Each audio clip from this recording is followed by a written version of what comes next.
ठाकरे बंधू एकत्र येण्याबाबत कुठेही बोलू नका, राज ठाकरेंच्या मनसे नेत्यांना सूचना। राज ठाकरे सध्या परदेशात, भारतात परतल्यानंतर सविस्तर बोलणार।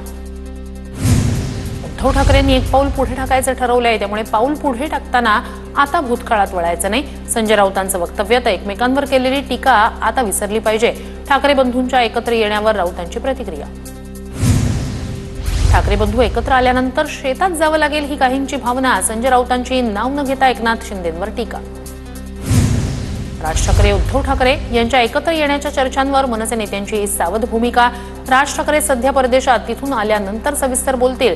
संदीप देशपांडेंची प्रतिक्रिया।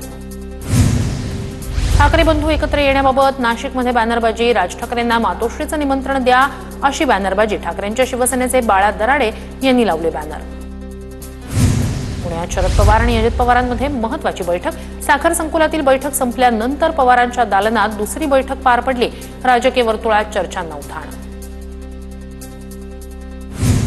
शरद पवार हे संस्थेचे अध्यक्ष आणि मी ट्रस्टी म्हणून बैठकीला एकत्र, तर रयतमध्ये झालेली बैठक AI संदर्भात झाली। शरद पवारांसोबत झालेल्या बैठकीवर अजित पवारांची प्रतिक्रिया। शरद पवार अजित पवार एकत्रच, पण आम्हाला कधी पाहिलेत का कुणाला भेटताना बोलताना?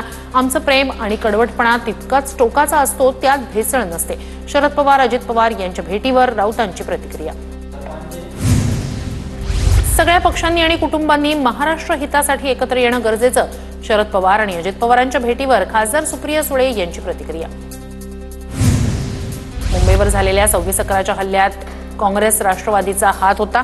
भाजप उपाध्यक्ष माधव भांडारी यांचा खळबळजनक दावा। मुंबईवर हल्ला होणार याची सगळ्यांना कल्पना होती, माधव भांडारींचे आरोप।